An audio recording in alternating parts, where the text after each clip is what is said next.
Welcome to Faith Over Breakfast. This is Andy Littleton from Mission Church in Tucson, Arizona, sitting across from my buddy with the pink keychain, Eric Siepen from the Village. Yeah, the unicorn. That is incredible. So here's the thing. My wife works in the admissions at the U of A. So if you get into the University of Arizona, it's because she approved you. Ah. And one of her coworkers, they call him the unicorn. Yeah. Because apparently anytime there's a question that nobody knows anything, he can answer it. And so his nickname is the unicorn. So all of his office mates, any excuse, will give him unicorn. So his entire office is full of pink unicorns. This is one of them that's left over from that. Wow. Well, that's the perfect segue because today we had the pink unicorn, Paul VanderKlay, with us and his friend John Vandonk. And right? Yeah, did you see how I did that? Yeah, it was really good. And no, we had a really fun conversation. Paul and John are in town. John is kind of an orchestrator of big ideas, I hear, and he has orchestrated Paul's 5th missionary journey, which is a trip across the West Coast, in which Paul VanderKlay, who's got a YouTube channel, that's really grown lately, especially around talking about Jordan Peterson. But when we put a link to it, it's just going to dive. It's going to Faith Over Breakfast. Yeah. Our Faith Over Breakfast matrix will all of a sudden get layered on yours, and you're going to go back to just being a normal guy. But which might be fine as we discuss as we get in here. So anyway, we had a good conversation. It was really good. Really glad to have them on. Stay tuned in, especially if you want to hear about what it's like to do ministry in an online space and then see that come home into real relationships, and then a lot of discussion that surrounds all that. Yeah. Hey, good morning, Eric. It's good to see you, man. And I've actually been seeing you for a little while. We just went to Prep and Pastry for some breakfast, and we've got friends. We've got friends with us today. And we never have friends. We rarely have friends. I want to take a quick moment. I want to stop right there and say that you always correct everything I say. Let's get there. I want to go with my hyperbole. We never have friends. Let's just leave it at that. You're absolutely right. Thank you. Oh, I feel much better. So much better. There's a quick matter of business that we do need to deal with, and that is that not too long ago here on Faith Over Breakfast, Eric stated that he had been food poisoned by Prep and Pastry. And so today I said, Eric, you want to go back to this place where you got food poisoning? He said, I didn't get food poisoning there. And I said, you said you did, publicly, to our millions of listeners in Japan who might be coming here to take a vacation, and they're going to avoid this place. And he said, it turns out I was just sick. That had nothing to do with Prep and Pastry. So we need to clear the record. Eric Siepen is fine eating at Prep and Pastry. In fact, I know all the waiters. And he knows the waiters. It was delicious. The potatoes are great. It's all good. Very good. So, anyway, Eric, who do we have with us here? They've been hanging out at your church. Well, have they been hanging out at my church? Yeah, I mean, you weren't here, but I wasn't here. Well, maybe you. I was here. Maybe you could introduce. Okay, we've got Paul VanderKlay, John Vandonk on for this episode, and Paul VanderKlay has a YouTube channel that has become it's kind of made a lot of moves, and it was kind of on accident, and it had a lot to do with talking about Jordan Peterson originally, and he is a pastor in Sacramento. Am I correct? That's correct. And he was sharing things on his YouTube channel, came across Jordan Peterson. It got some more traction. He's found himself with a following. And so he was down doing kind of a tour of the Western United States with his lead guitarist, John Vandonk, who's sitting here. Steals napkins from people. Who does have a Prep and Pastry napkin here and may not return it. Little stealing problem. No, the camera's right there. When you're used to YouTube, you hold things up for the camera, but that's right. Guess what? We used to have a guy who'd come on who would always talk about our viewers. He would say, our viewers are probably interested. So you're not the first. But John Vandonk is a friend of Paul's, has been on the YouTube channel, and tell us about how you got to know Paul. Let's just jump into this. Paul and I share a relationship as co-pastors or fellow pastors in the Christian Reformed Church, and there is a web forum, an email forum where conversations happen among CRC Voices. CRC Voices, yes, and we both participate there, and that's when I first came across Paul with, at that time, before he got into this video thing, was very active and wrote very perceptive and thoughtful pieces that I was drawn to, and I appreciate him on account of that. Then when he began to do his Jordan Peterson thing, I paid attention and I looked at some of the videos that he produced and was quite intrigued by that as well. And then it turns out that his church is about 20 miles away from where my in-laws live, and occasionally when we go to Sacramento area, I'd call him up and say, hey, let's have breakfast, or, and that kind of how the relationship blossomed. And then it turns out that he is drawing quite a following on his channel. Yeah. Yes. Yeah. So it he would may even be semi-famous YouTube. He might be. I mean, there are those YouTube phenoms. The guy we never got around to talking about who tells girls goodnight stories and stuff like that, who has all the millions of followers. You really should look into him. He tells girls goodnight stories. He talks to you like he's your boyfriend. Kid who's 16, and he talks to you like your boyfriend, and he makes probably like James Taylor and I'm Your Handyman. Well, kind of. Sometimes it's just he acts like he's listening to you. Yeah. Or he'll will act like you're in conflict. It's like, okay, honey, don't worry, don't rush it. I called the restaurant, got the reservations delayed. You're gonna be okay. You look beautiful. Put on your makeup. He does this for 20 minutes. He makes, I think, $100,000 a year. He's making a lot of money on this. He's getting the million views that you might someday get. Got, but anyway, that's misread. Creepy. It's creepy. It made it to national news, and then of course, he's a Christian kid, so there's that. Anyway, Paul's basically doing that with Jordan Peterson stuff. Not really. I mean, but he's on YouTube, and. We're gonna run Paul's fight. He's not gonna say anything. Let me this. tell you about Jordan. No, Jordan would never say that. Time to go to bed, Jordan. Jordan, lay down. Oh gosh. But, Paul, give us. It is true, however, that people do listen to my podcast to put them to sleep. You were saying that. So it's very regular. It's a very common thing. Exists. And I often listen to podcasts before I go to sleep. And if I wake up in the middle of the night and I want to go back to sleep, put on a preacher, put on a podcast, and Paul, moment of truth. Have you ever listened to Faith Over Breakfast? I have not. I didn't even know it existed. Yeah. So now I'll have to. I'll have to find it on Pocket Casts. Yeah. Our Matrix a new voice system. to put you to sleep. There you go. That's right.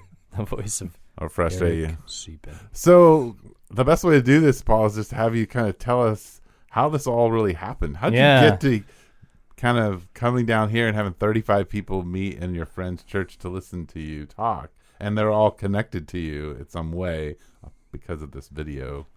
Yeah, you've got these personal relationships that started with the YouTube channel. Maybe tell us how the YouTube channel, give us some background.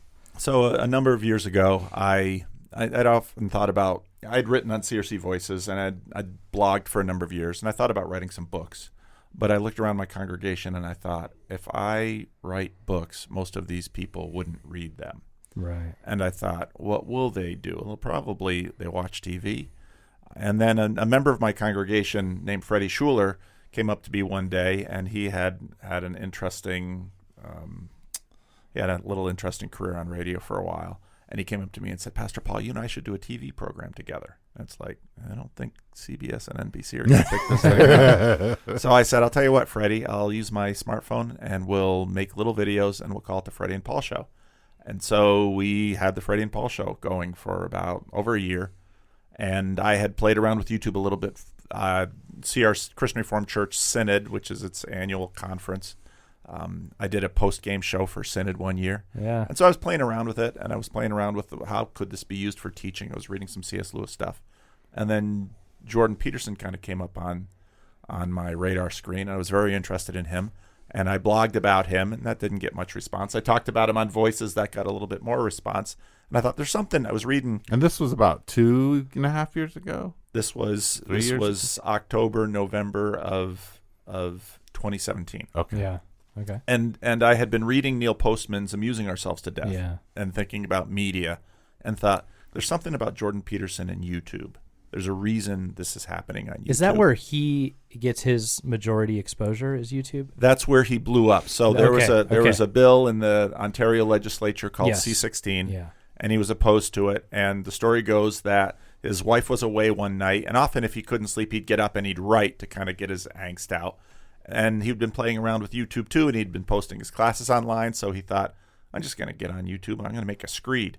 So he makes the screed, and the next day it just gets picked up by the media, and off it goes. And that's what sort of catapults him. And he didn't mean to do that necessarily. He didn't think that was going to be his catalyzer. No, he had been doing stuff on YouTube. He had been on Ontario Public Television a number of times. He was fairly well known in Ontario. Right. Yeah. But didn't necessarily see that not for level of acceleration. Right. What though? Just for our audience, what is a screed so they know?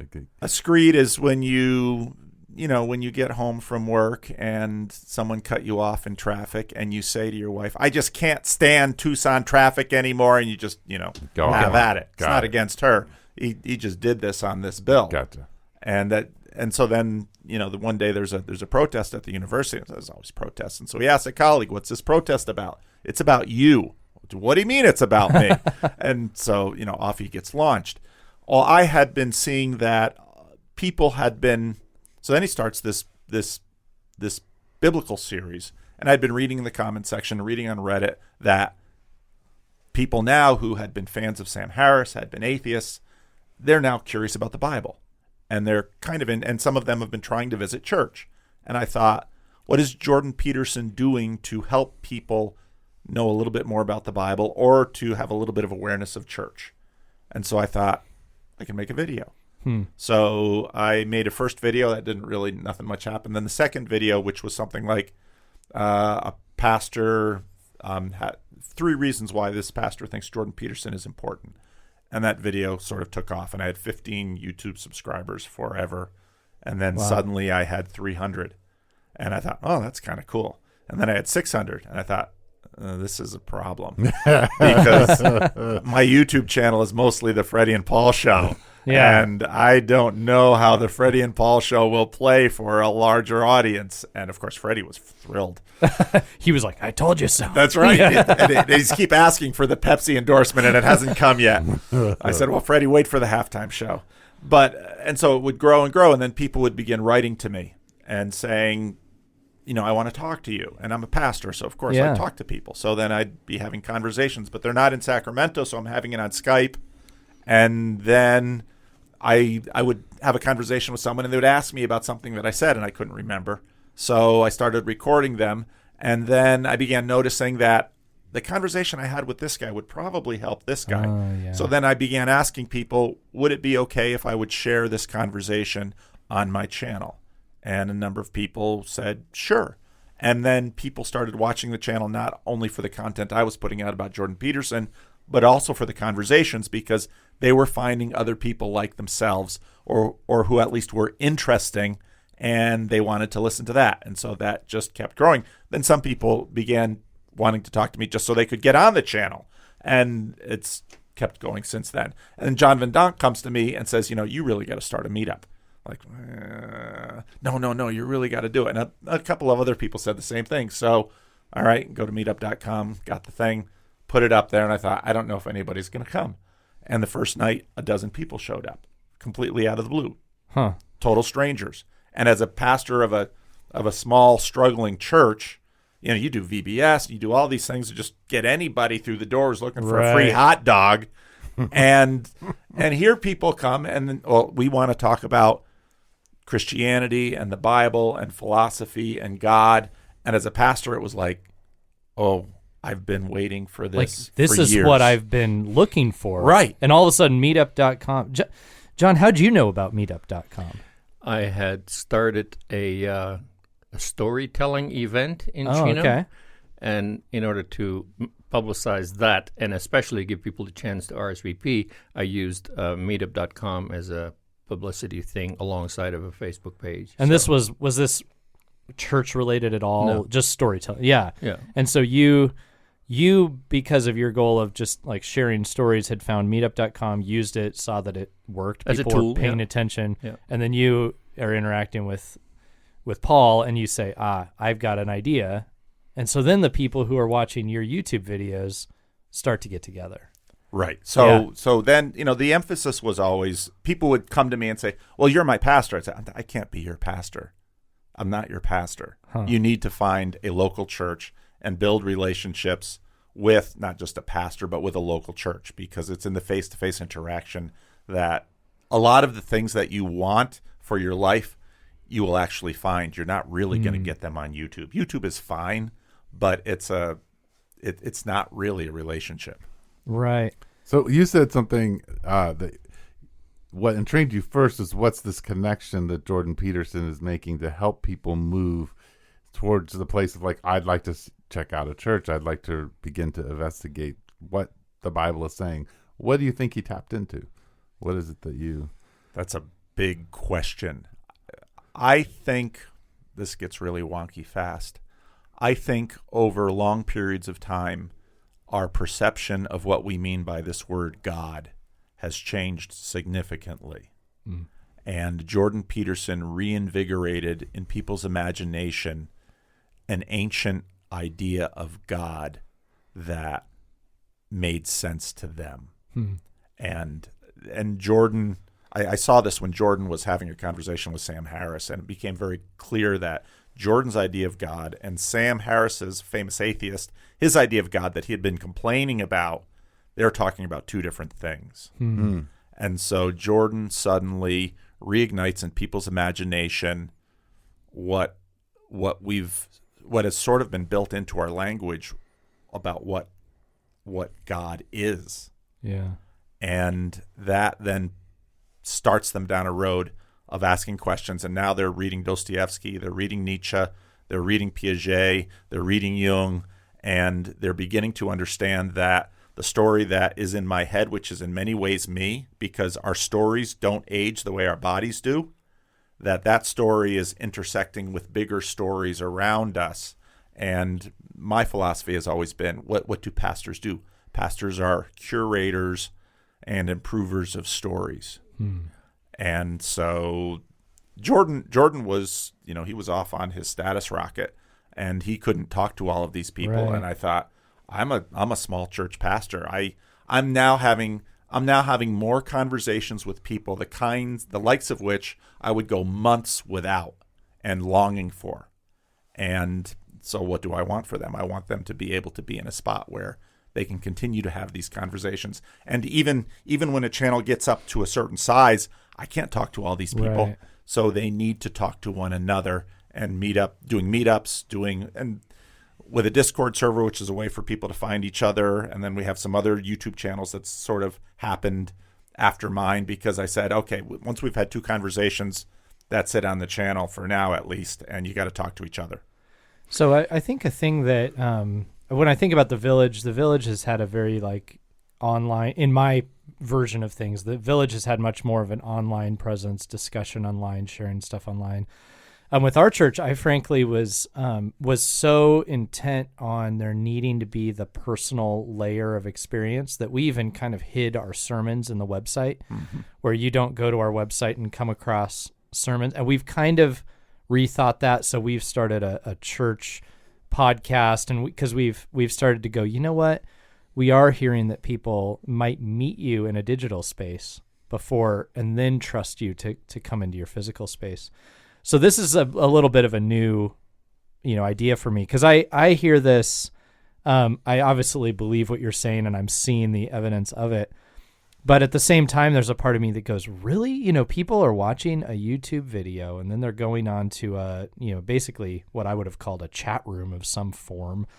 And then they're actually going to meet these people, and their friendship has already begun. And, so I'm owning that that's happening. But there's a part of me that I would say even within the last couple of years would have said, that's not really how it works. Of course. Well, perhaps it helps to differentiate between, do they seek this connection in the flesh at a church or in a group, a neutral group? And so I think that the neutral group, the meetup group, is kind of like the stepping stone to the possibility that they might reconsider church. But in the meantime, it is a way to be together. And I'd read a thing that Tim Keller had written about like a 7-story building, and the 7th story was actually coming and worshiping God in a church. And so there's the entry-level floor and then the different things that somebody might travel through. And he doesn't talk about meetups, but it feels like that kind of neutral spaces. Yep. Neutral spaces where people can build relationships and where a Christian could be to meet folks.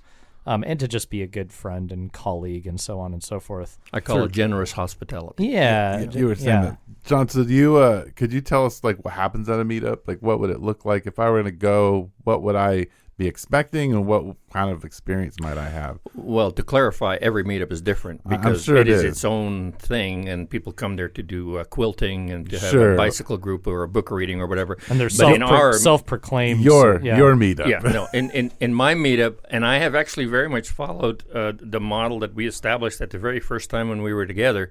Okay, why don't you all introduce yourself and say something about how you first came across Jordan Peterson and what difference has that made in your life one way or the other.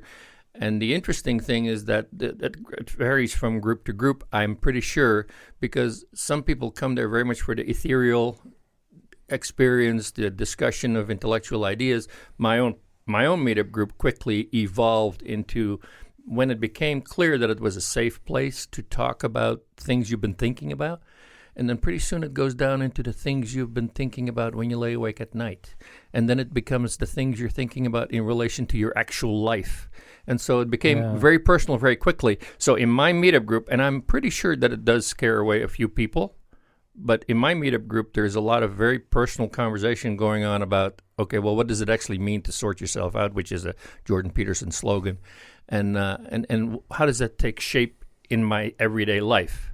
So now maybe Paul can speak more clearly to what happens at his meetup, because I'm sure that his meetup group is different from mine. So, in our meetup group, we started the same way. We start with introductions. One of the things that struck me is that now, in over 2 years of doing this, we've only had one meeting. We meet once or twice a month when we haven't had a brand new person in. That's amazing, yeah. Which was really shocking to me. Obviously, for the regulars, the relationships deepen. Other people come maybe once and done. Some people come and then 3 months later they come back. In our group, there are some people who seem particularly gifted at finding interesting topics to begin. We often use the introductory circle to let people talk a little bit, to just get a sense of why they're there. What have you come here for? What do you need from this meeting? And then if we can, we'll usually break up into groups of 5 or 10 so that the conversation isn't too large, and we just get people talking. And if you can steward the conversation, people can often find what they need from the evening. And you never know what that is because everybody's different. And some of these people may have a familiarity with you from YouTube or something, but some of these are just finding you on meetup.com. They're just scanning meetup.com, looking at where are people getting together and what are they talking about. Yeah. And they're showing up. Can you, so I'm telling you, I'm kind of like yet to be convinced on this in a way, or that this is new to me, the idea that like meeting people in the digital space is a really great space to meet folks. Yeah. So just tell me what you've learned about that, like that, how that's moved from the digital space to being like a personal friendship, and how that's working for folks, and what, if you could teach people in our churches who listen to this and a couple other pastor friends of ours who tune in, like teach us about it, I guess. Number one, people are lonely. Yeah. And if you look at ancient cities, there's all these pillars and roofs, but there's not a lot of walls. Mm-hmm. If you look at our civilization, there's all these walls. We have now made privacy a constitutional right. Mm-hmm. And that privacy affords people some of what they want, which is safety. Yeah. But a lot of it is loneliness and isolation. And so in some ways, YouTube conversations, podcasts are sort of methadone.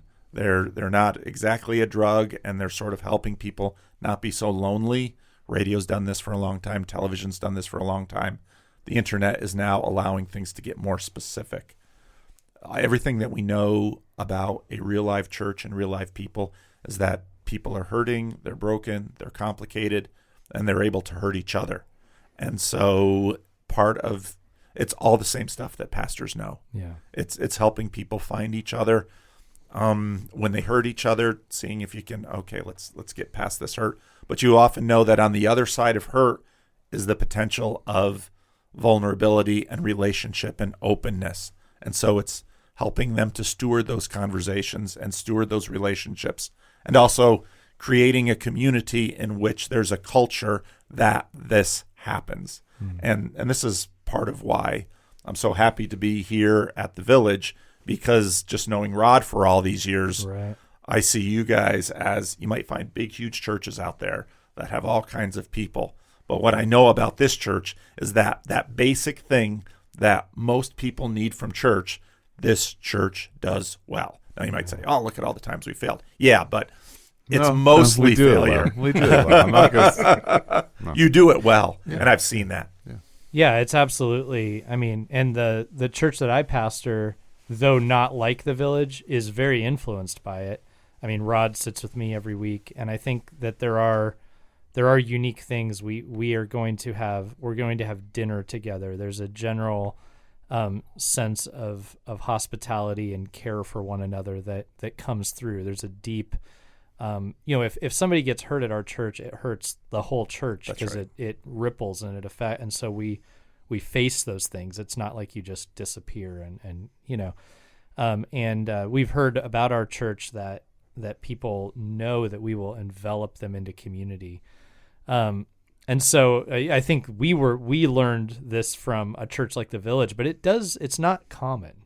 It's not, I would say that more churches have this going on than maybe we think. Yeah. But then again, it's very easy to go find evidence that churches don't act like this as well.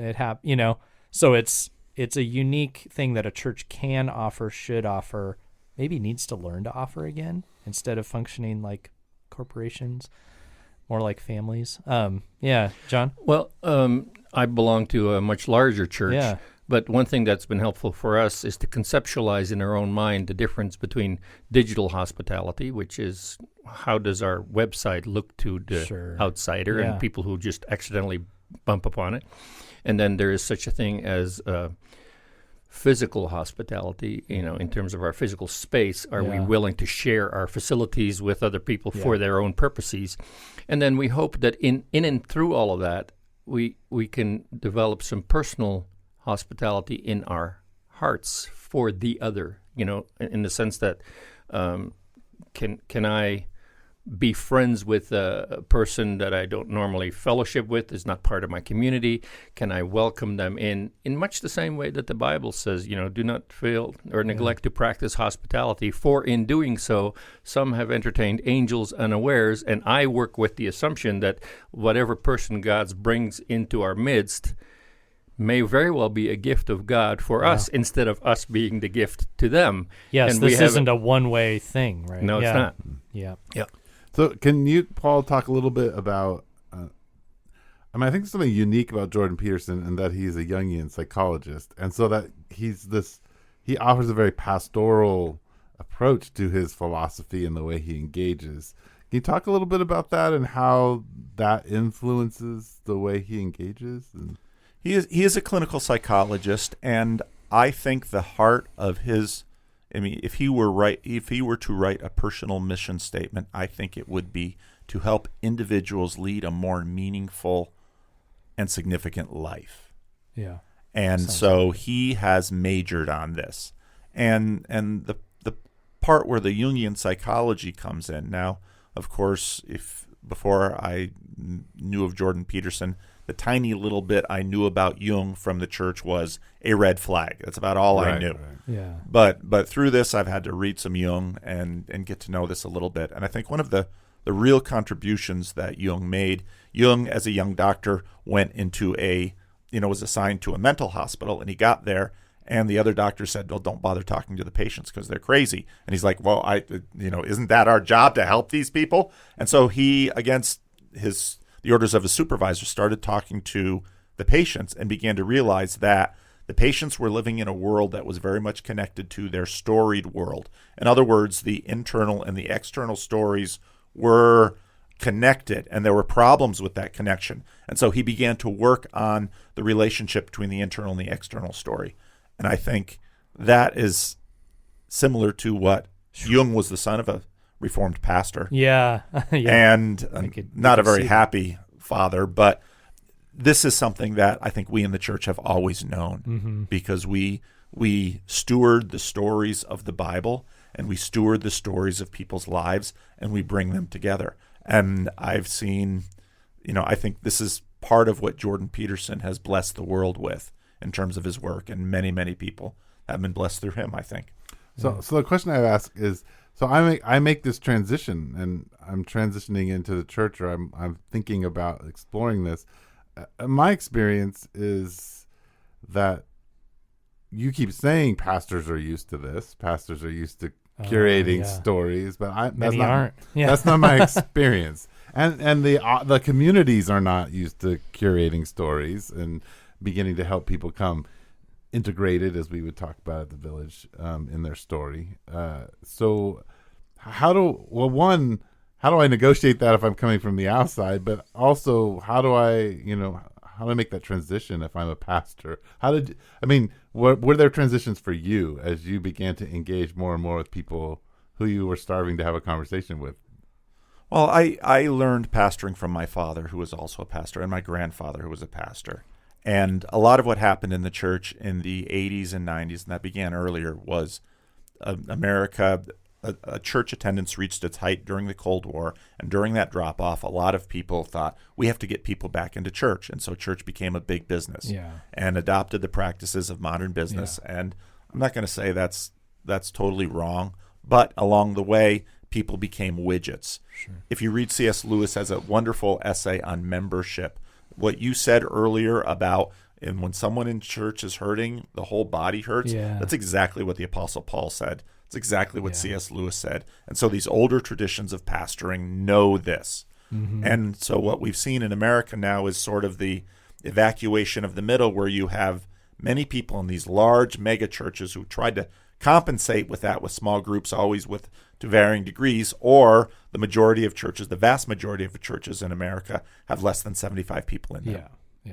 And in a group that small, those dynamics really come to the fore. And so you look at people like Eugene Peterson, for example. The art of pastoring has not been lost. It's sort of been overshadowed by church as big business. But I think part of what we've seen in the last 20 years is that there's been a real pushback against that, because, it's okay to be a member of Costco, but if my church is like Costco, there's a problem. Yeah. And I think people, I observe that there is a group of folks, and I want to say younger, but that's not true. It's older and younger, who are definitely, looking for that type of church where there's a real connect. And maybe I should say that type of anything, right? Like whether, so it would be, is there a meetup somewhere? Is there something where I can have this like be known and belong? And then there's a group of folks who are still, though they may long for that, it's very risky and are kind of going, the Costco thing, it's not really checking all the boxes, but it's safer. Yep. Because I don't have to put it all on the line. And then if they hurt me, it's easy to walk away. How have you observed people that you're meeting in like the digital space who are then walking into kind of what Eric's described? They're walking toward potentially the church or some form of community, processing that potential risk.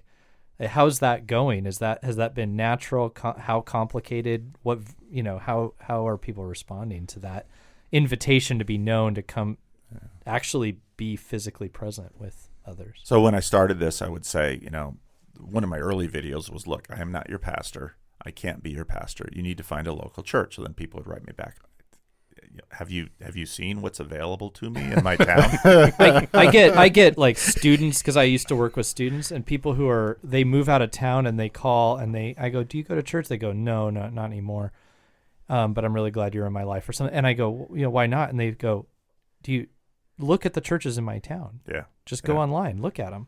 And I'm like, So that's one factor of it. And so and that's where I really do understand the need for meetups and YouTube and all of this, because things aren't necessarily available. But there's also the other piece, which is people imagine that what they've seen in television stories and the movies, with that within 45 minutes or an hour or 2 hours, that suddenly their issues will be resolved and they'll have this, epiphany experience. And I would say, no, it might take a decade for you to appreciate some of this fruit. Yeah. Now, if they had a fundamentally agrarian perspective, they would understand that things take time to grow. Yeah.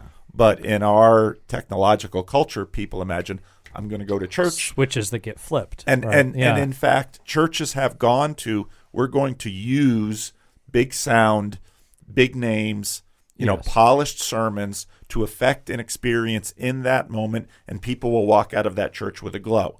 Now, what they confuse that glow with is actually personal and relational growth, which means that, okay, so you've got difficulties in your marriage. Well, generally speaking, after 6 or 10 years, things get better. They're like, 6 or 10 years? Right. Yeah, 6 or 10 years. Yeah. And the same with church. Yeah. I was hoping that you would, a week or two, you would fix this up. No, that's not the way it goes. And it's I think super frustrating. I mean, I talk to people in our context who maybe they grew up in church or something, but they got out of college and they went and they found somewhere where they got the goosebumps. Yeah. And then they realized they did something that they thought they weren't capable of, some sin or whatever, and they went, well, crap. I thought I had fixed that. I thought right. I found a community. I felt the Holy Spirit. I thought we were done. And then maybe this isn't all real after all. And so I think that there's a part of you guys at the meetup last night were talking about people's deconstruction stories. And I think what's sent a lot of people spiraling that direction is the fact that they're going, this doesn't feel like it's working. I tried it. It didn't feel like it's working. There's a lot of reasons, but that's one I hear a lot. And I feel like what we promise to people is really important. So we tend to talk in our church a lot about long game disciplines. This is going to be hard.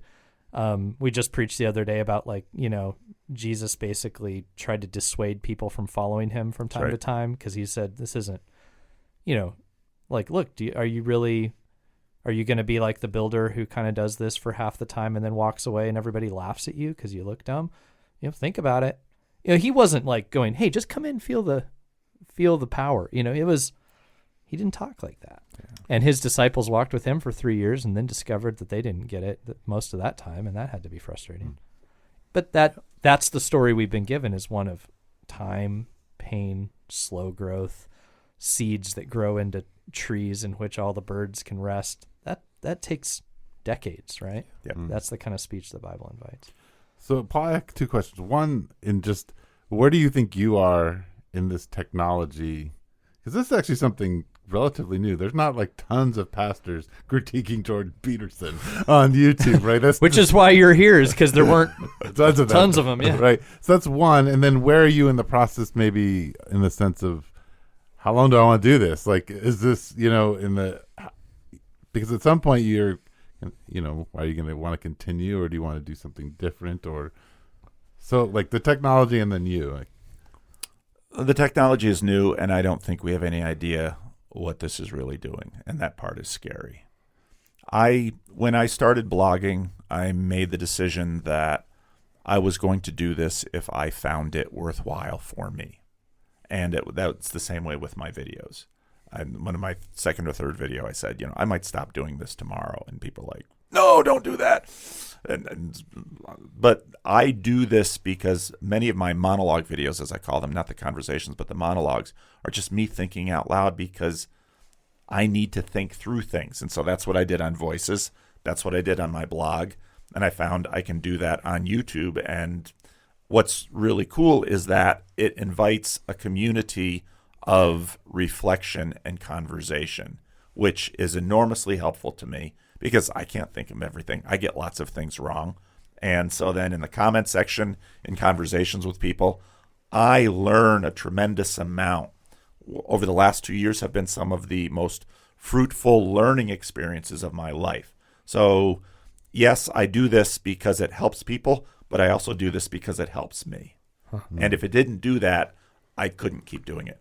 So do you think part of the popularity of your show has, or your whatever you want to call it, your channel, is partly like the gray beard, the fatherly kind of thing that you offer to people looking for a father, looking for someone to build a foundation for them, give them a place to engage in something more complex and meaningful? I was just thinking on those same lines, like, here are the two of you who are with us, and we don't have viewers, so they hear your voices. But these aren't. Yeah, we have one viewer. Hi, Job. But you're used to having the technological conversation with some young 20-something who knows all the algorithms, and that's not you guys. I mean, you're the older guys who are kind of like walking into this after long ministry careers in a way. And so, how is your age factored into like how this has gone for you and maybe helped establish it? And then, how are you understanding that, having had seen a lot of different types of media in your lifetime? And I would like to speak to this small piece of it, and that is that I've been around long enough to have personally experienced the kind of deconstruction and alienation and loneliness and feeling like you're on the periphery of something. Yeah. And then to find ways of framing that and formulating that in such a way that other people can identify with it, that has been helpful for me in recognizing the need for such venues or strategies or whatever. It's mostly out of a pretty existential awareness of the kind of thing we've been talking about here.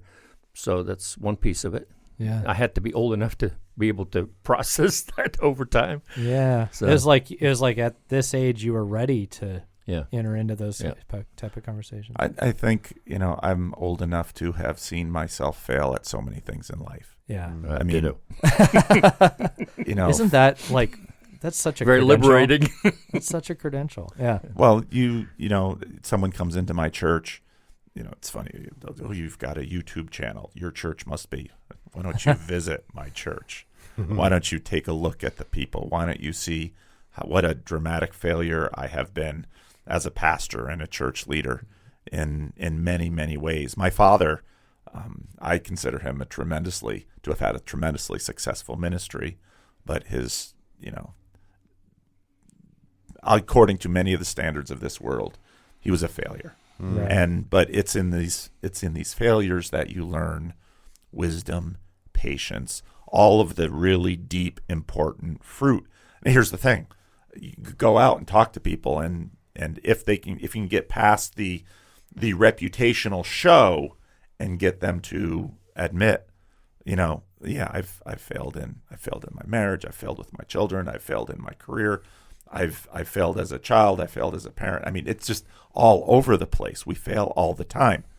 Okay, well, that's in some ways there's some good news in there. Let's find that good news and see what wisdom you have gained through these failures. An interesting thing that came up at the meetup yesterday was there's a guy named Ivan who comes to our church from time to time and is just connected with the meetup folks here in town. And he has this reputation for gathering people. And so I didn't ask him the question during our time, but I went to him after. I said, how you have that reputation, how did you get it?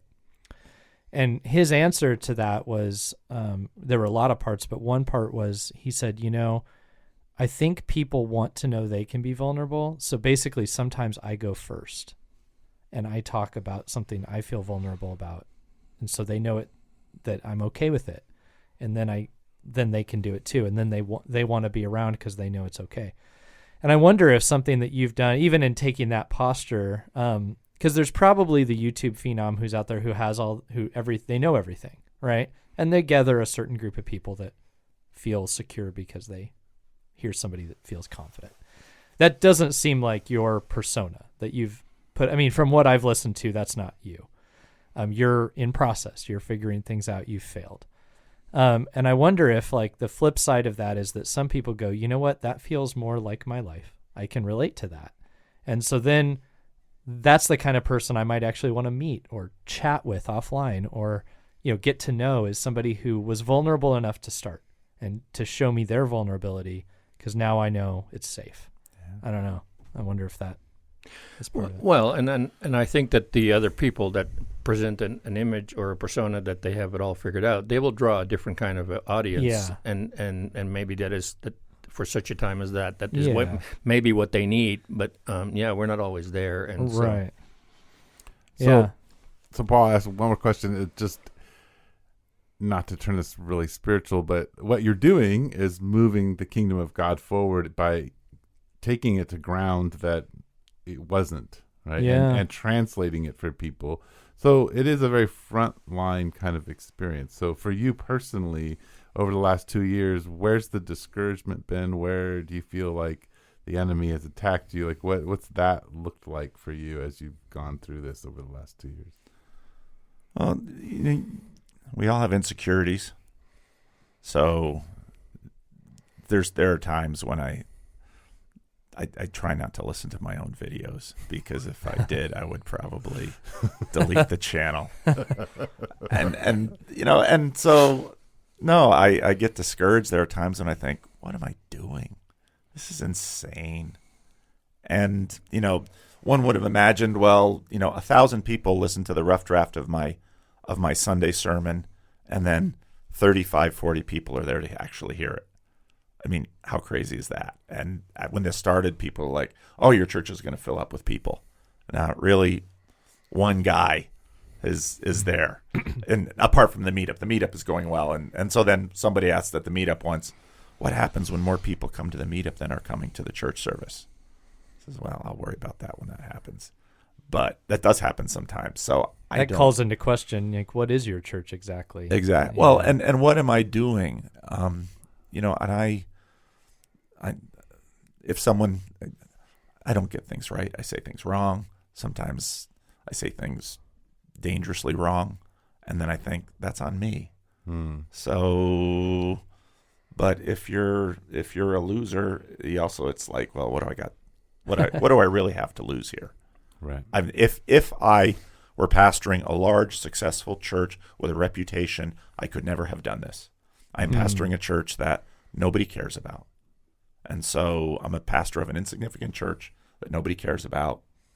So what would he, who cares what he thinks? And so, which is probably a load of crap, by the way. Just, I mean, because, your church isn't insignificant and your ministry to them is valuable.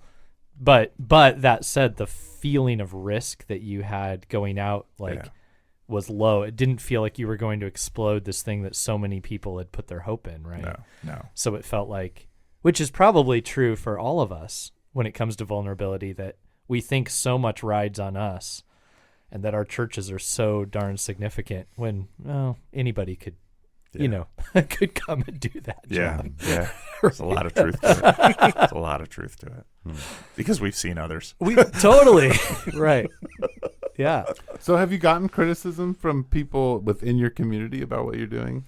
Not within my local community. I mean, we have a YouTube comment section, and I heard about that.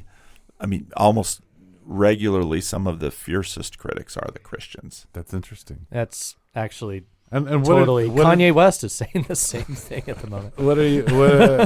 Good company. What are you? What is just the came in my head, popped in my head, that you get from Christians? Oh, don't push hard enough.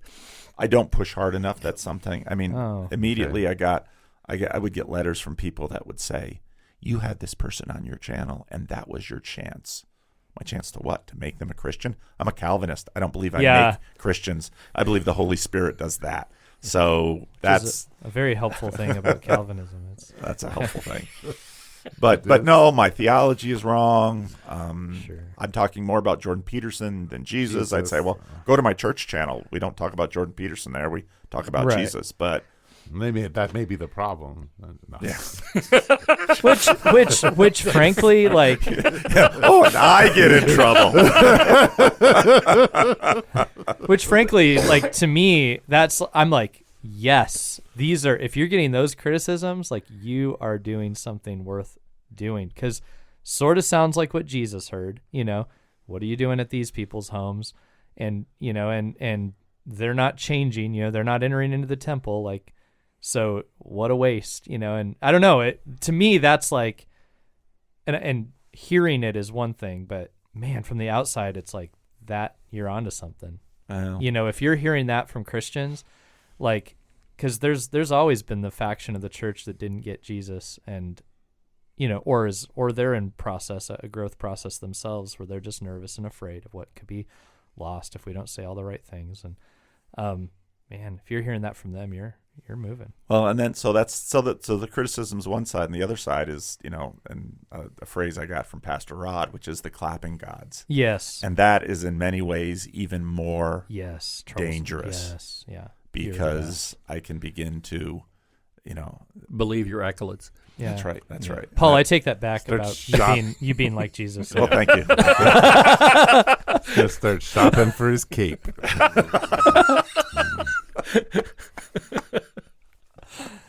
Yeah. Well, about this celebrity thing, we're going to go on this you're Paul's on tour. Paul's fifth missionary journey. That's hilarious. But the point of that is that, okay, we are banking on a certain amount of celebrity. Let's just be real about that. Yeah. Well, and so we're gathering people in different places. And last night, if that's the beginning of things to come, that's an enormous number of people that are going to show up. However, we also already have a few years under our belt where we know that Paul shows up and the meetup is well attended and there's a lot of people there. And then he disappears. Yeah. And the long work of the growth is yet to come. Yeah. So we are not banking really on this being the revolution that's going to change the whole Western United States because we've driven up to Vancouver and back. No, we are trying to put a little seed in maybe, and then let local people carry that ball of hospitality and generosity and sensitivity and vulnerability, and let that become something in the end that God will be pleased with. Well, we probably better wrap it up for the time being. But thank you guys so much. It's cool to have you in town. Thanks for sharing about your journey. As I've tuned in and watched some videos, this was something I really wanted to talk to you about. So thanks for talking to us, and thank you for asking all the cool questions. Yeah. No, this is a pleasure. I love doing this. This is wonderful. Eric, thanks for taking us to Prep and Pastry and for reminding us how good it is and that it's safe and it's good. It's safe and good. Those potatoes, were the most amazing breakfast potatoes I have ever eaten. They are incredible. They really are. So I hope you spiritually taste those potatoes in your very own mouth and body right now. And thanks for tuning in. That was bad. Leave that. That was bad.